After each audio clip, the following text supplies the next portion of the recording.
खाते में हर साल जो है 4 महीने के बाद किसानी है इससे जुड़े हुए फार्मिंग फैमिली है, और जिससे जो हमारी अभी जो रीवेरिफिकेशन का प्रोसेस चल रहा था उसमें इस स्कीम के तहत वही किसान जो लैंड होंगे जिनको अपना मालिक का हक जो है जमीनों का है, वही जो किसान है इस किसान जो है इस स्कीम के तहत एलिजिबल पाएगी। और ये मैं एक बात और क्लियर करता चलूं, ये एक फार्मिंग फैमिली में से एक ही जो हेड ऑफ द फैमिली होगा उसी किसान भाई को ये स्कीम का फायदा मिलता है।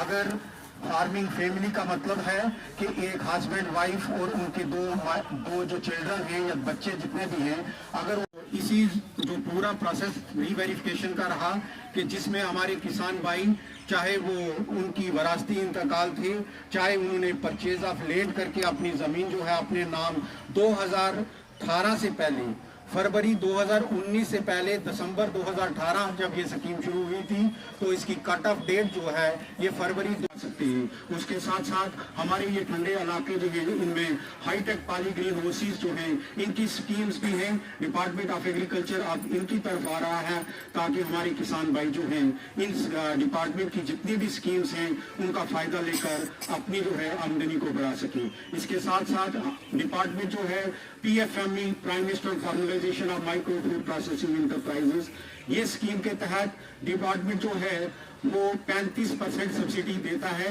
10 लाख तक मेरे किसान ने अपना प्रोजेक्ट बनाना है, वो चाहे प्रोजेक्ट जो है कोई मिल लगाता है, कोई आटा चक्की लगाता है, कोई किसी का भी एग्रीकल्चर रिलेटेड बिजनेस करता है, उसके लिए जो है हम केस जो है स्पॉन्सर करेंगे उसका।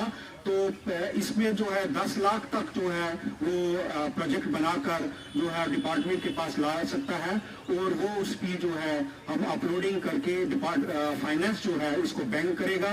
35% सब्सिडी रहेगी, बाकी रेट ऑफ इंटरेस्ट पर भी जो है वो 2%, 3% जो है इंटरेस्ट सबवेंशन है।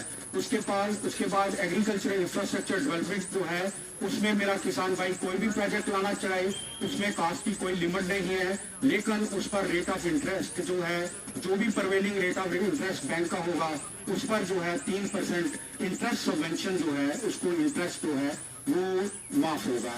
तो इस तरीके की जो स्कीम्स हैं, उसके बाद डिपार्टमेंट ऑफ एग्रीकल्चर की एक कोशिश है कि हम जो है किसानों को power tiller, tractor, farm mechanisation की तरफ ले जाएं ताकि किसानों का जो है टाइम बच सके। उसमें हमारे छोटे टिलर्स हैं उसमें 50% सब्सिडी जो है किसानों को डिपार्टमेंट मुहैया करवाता है, साथ ही बड़े ट्रैक्टर पर 2 लाख रुपए की सब्सिडी। उसके बाद हमारे पास चेफ कटर है, उसमें कुतरा करने वाली मशीनें जो हैं उस पर भी 50% सब्सिडी है। उसके बाद मक्की कूटने वाली मशीन हैं उस पर भी 50% सब्सिडी जो है डिपार्टमेंट किसान भाइयों को जो है मुहैया करवा रहा है। हमारे पंचायत लेवल पर ऑफिसर साहिबान हैं, मेरी आप लोगों से गुजारिश है जो भी लोग यहाँ पर आए हैं वो ये मैसेज अपने गांव में जाकर दूसरे लोगों तक भी पहुँचाएं। कैसे हम जो है उन किसानों को भी इस स्कीम का जो है फायदा दे पाएंगे। तो ये फाइनेंशियल सपोर्ट जी, मेरा नाम मोहम्मद सदीक।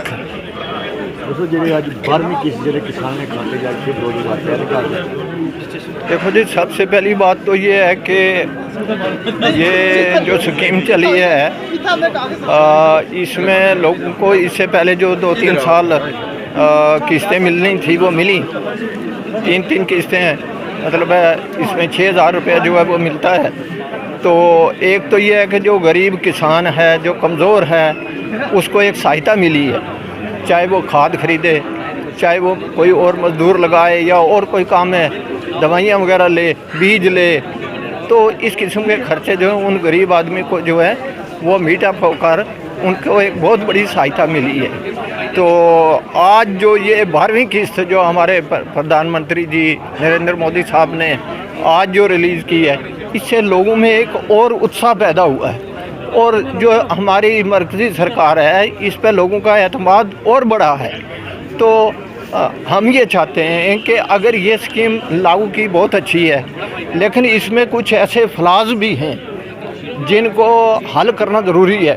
उसमें ये है, मिसाल के तौर पर अगर एक बुज़ुर्ग आदमी है, उसके नाम पे जो है ज़मीन मलकीत है, आगे उसके 5 बच्चे हैं, 4 बच्चे हैं या 2-3 बच्चे हैं, उनकी शादीशुदा हैं, वो अलग हैं, ज़मीनों के उनके बंटवारा हो चुका हुआ है, वो 15 साल से 20 साल से बंटवारा हो चुका है, वो अलग अलग उसकी कमाई करते हैं, तो वो जो बेचारे हैं वो रह गए हैं, क्योंकि वो उसी बूढ़े आदमी को या मालिक को, जो उनका फादर है, उनको वो फ़ायदा मिलता है।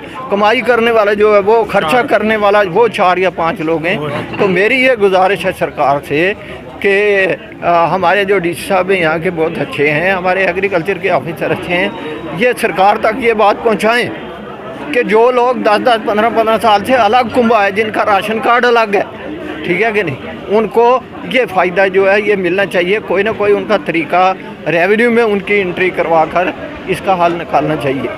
एक चीज़ और जानना चाहेंगे आपसे कि इससे पहले भी कई सरकारें यहाँ रह चुकी हैं। जी जी। तो किसानों को उस समय की सरकार ने इतना फ़ायदा दिया कि जो मौजूदा सरकार है कि उससे किसानों को फ़ायदा, इस पर आप क्या कहना चाहिए? देखो, मैं भी पहले एक डिपार्टमेंट में रहा हूँ, एग्रीकल्चर का काम मैंने भी किया है एज ऑफिशियल, ये 73 से लेकर 1980 तक। तो उस वक्त एग्रीकल्चर का काम हमें करना पड़ता था। उस वक्त भी सरकार जो है, जो उनके पास अवेलेबल होता था, वो डिमार्केशन प्लाट्स वगैरह दिया करते थे लोगों को, खाद बीज वगैरह फ्री ऑफ कास्ट। मसलन एक विलेज में 15-20 आदमी को जो पैसे को यूटिलाइज करके हाइब्रिड बीज, जो कीमती बीज हैं, उनको खरीद कर अपने खेतों में बिजाई कर सके, ताकि हमारा किसान जो है वो खुशहाल हो सके। हमारा जो मुद्दा है कि हमने किसानों की इनकम को डबल करना है, वो किस तरीके से डबल करेंगे। हम हमारे इस टाटा चौक के जो कुछ निकासी ज़मीनें हमारे किसानों के पास हैं, या हमारे कोई रिफ्यूजी लोग हैं, उनके पास जो है ज़मीन है, लेकिन अभी जो है इस पहले प्रोसेस में उनको इस जोड़ा में नहीं लाया गया। तो लेकिन जो है गवर्नमेंट ने ये तमाम लोगों की लिस्टें जिनकी निकासी है, अलाटी है, चाहे वो रिफ्यूजी लोग हैं, वो पूरी लिस्टें जो है रेवेन्यू के थ्रू जो है। मैं धर्मेश बैद, एग्रोनॉमी स्पेशलिस्ट पुंछ। आज हमने यहाँ फंक्शन रखा था, पीएम किसान की 12th किस्त पड़नी थी, उनके खातों में पड़ गई है, और सभी लोगों को, फार्मरों को हमने पूरी डिस्ट्रिक्ट से बुलाया था।